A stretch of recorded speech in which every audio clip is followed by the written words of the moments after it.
সাংবাদিক বন্ধুগণ, আজকের দিনটা জাতির জন্য স্মরণীয়। তার কারণ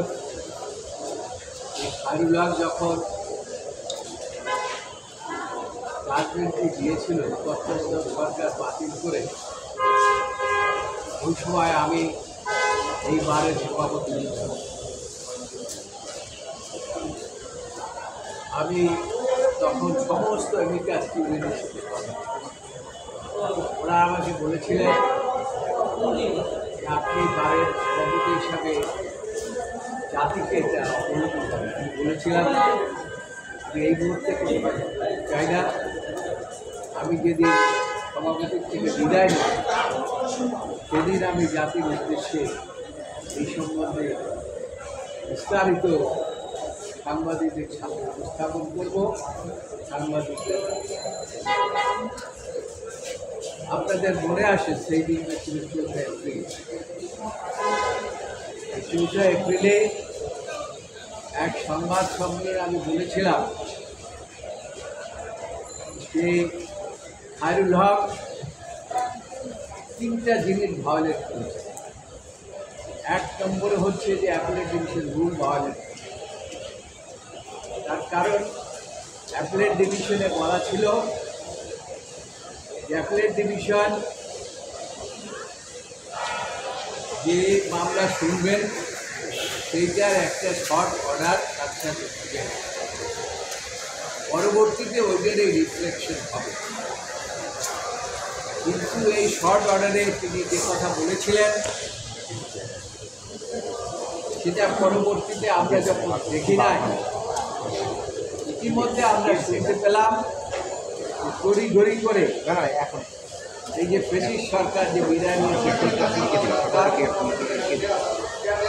পার্লামেন্টে এই সম্পর্কে আইন পাস করেছে। পরবর্তীতে দেখলাম জাজমেন্টের সমস্ত করে যে অ্যামেন্ডমেন্টটা হয়েছে সেই অ্যামেন্ডমেন্টটা ঠিক এই খায়রুল হকের যে শর্ট অর্ডার তার সাথে কোনো রকম কানেকশন নেই। সেখানে দেখলাম বরং খায়রুল হক সাহেব 16 মাস পরে সাংবাদিকরা একবার গিয়েছিলেন মাঝখানে যে আপনার জাজমেন্টের কী হলো, তিনি বলেছিলেন জাজমেন্ট এখনো রেডি হলো। কখন রেডি করলেন? যখন ব্রিটিশ সরকার তত্ত্বাবধায়ক সরকার বাতিল করে পার্লামেন্টে একটা অবৈধ পার্লামেন্টে একটা আইন পাস করল এবং তার জাজমেন্টটাও ঠিক ওই আইনকে ফলো করে জাজমেন্ট দিয়েছে। এইটা আমার ওকালতির জীবনে কোনো দেখেই নাই। আমি ডক্টর কামাল হোসেনের সাথে আলাপ করেছি, বিচারপতি কে.এস. খানের সাথে কথা বলেছি, তারপরে এমিকাস কিউরি যারা ছিল সিনিয়র অ্যাডভোকেট তাদের সাথে আলোচনা করেছি। বিশেষ করে ডক্টর কামাল হোসেন বলেছেন যে এটা একটা বিচারিক কী বলে না এইটা একটা বিচারিক অসাধুতা এবং এই ধরনের ঘটনা উনিও বলছেন যে আমি কখনো দেখি। বিচারপতি সাবেক বিচারপতি কে.এস. খান একই কথা বলেছেন, সকলেই একই কথা বলেছেন। এমনকি ওই জাজমেন্টের মধ্যে একজন অথর জাজ ছিলেন ওয়াহাব মিয়া নিজেও বলেছেন যে যাহা আমরা প্রকাশ করলাম ওপেন করে এখন পূর্ণ জাজমেন্টের মধ্যে তার কোনো অংশ আমরা নেই। এই জন্য তিনি সেখানে তার নিজস্ব কিছু মন্তব্য তিনি সেখানে করেছেন। এই সমস্ত বিষয় বর্ণনা করে তখন সংবাদ সম্মেলনের মাধ্যমে বলেছিলাম যে খায়রুল হক একদিকে আপিল বিভাগের রুল ভায়োলেট করেছেন, 2 নম্বর হলো তিনি যখন জাজমেন্ট দিয়েছেন তখন তার কোনো ওত ছিল না। তারা শপথ করে তিনি প্রধান বিচারপতি হয়েছিলেন। যখন রিটায়ার করেছেন তখন আর তার কোনো ওত থাকে। এই জন্য আমি দেশের সর্বোচ্চ আদালতে 16 DLR পেজ 41 উল্লেখ করে আমি বলেছিলাম যে লর্ড কর্নেলিয়াস দিনের চিফ জাস্টিস বলেছিলেন যে জাজ after his retirement cannot write and sign the judgment. If any judge write and sign the judgment, that is not the judgment in the eye of God.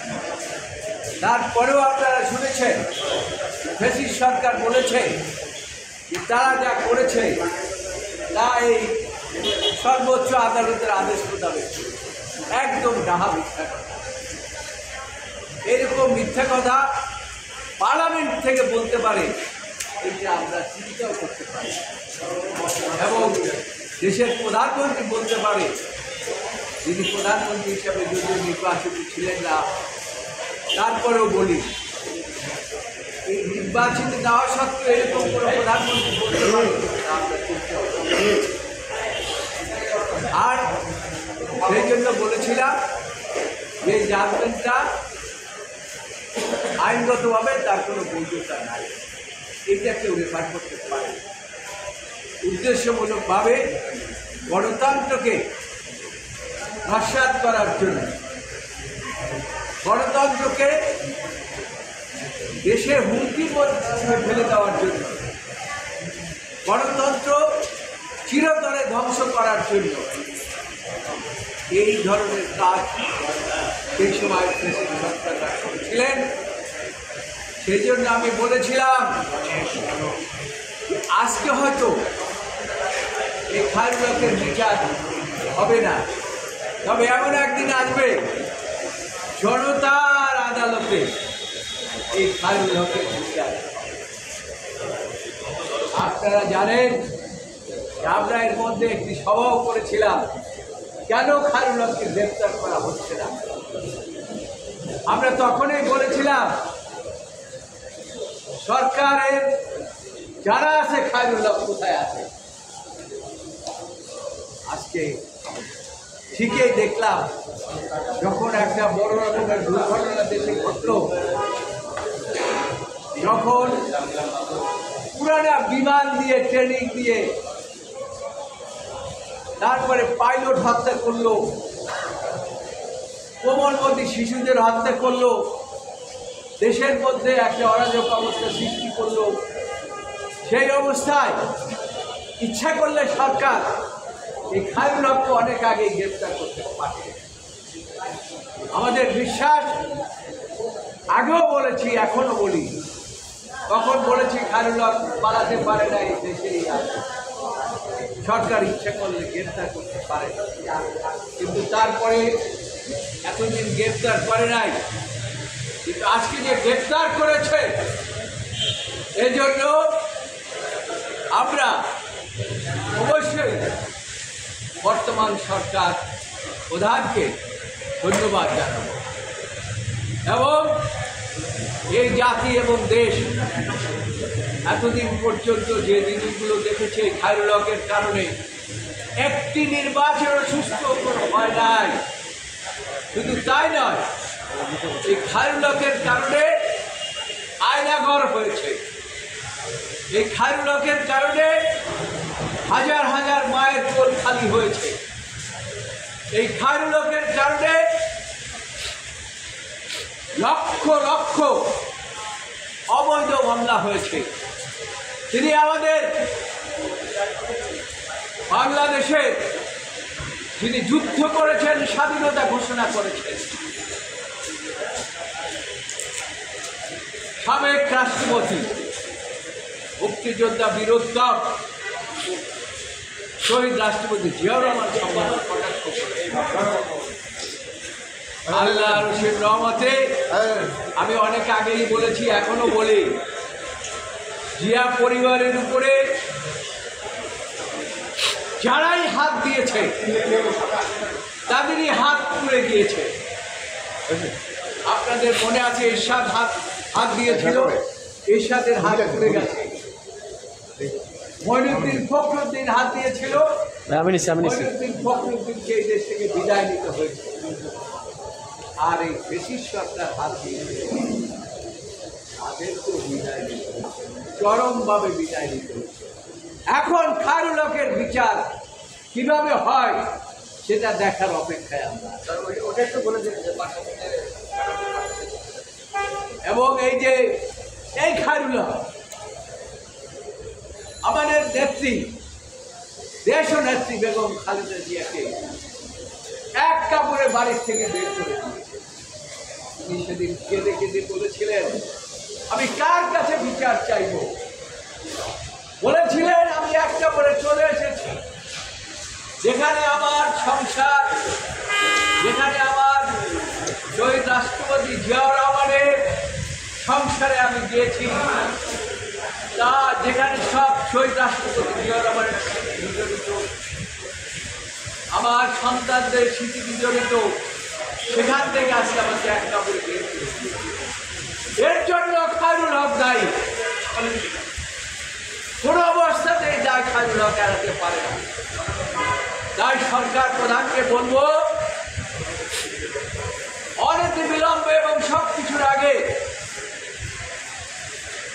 Khairul হকের বিচার এমনভাবে করবেন যে জনতা বুঝতে পারে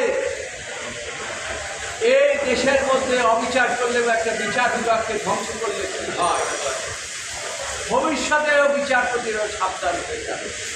আরেকটা বিষয় যেটা হলো, আইনপতি এত কিছু করলেন, ওই সরকার থেকে তিনি কী ধরনের সুযোগ সুবিধা নিয়েছিলেন? বা শুধু তাই নয়, তাকে কন্ডিশনালি তিনি এটা নিয়েছিলেন এবং সেজন্য তাকে আইন কমিশনের চেয়ারম্যান করা হয়েছে। অথচ তার একটা জাজমেন্টের মধ্যে ছিল যে কোনো বিচারপতি রিটায়ারমেন্টের পরে কোনো প্রফিটেবল জায়গায় তারা তার দায়িত্ব নিতে পারবেন, আর তিনি নিজেই সেই দায়িত্ব গ্রহণ করেছেন। তার কারণ সরকারের কাছে আমি আপনাদেরকে এইটা দেব, আপনারা আমাকে এই জায়গায় প্রোভাইড করবেন।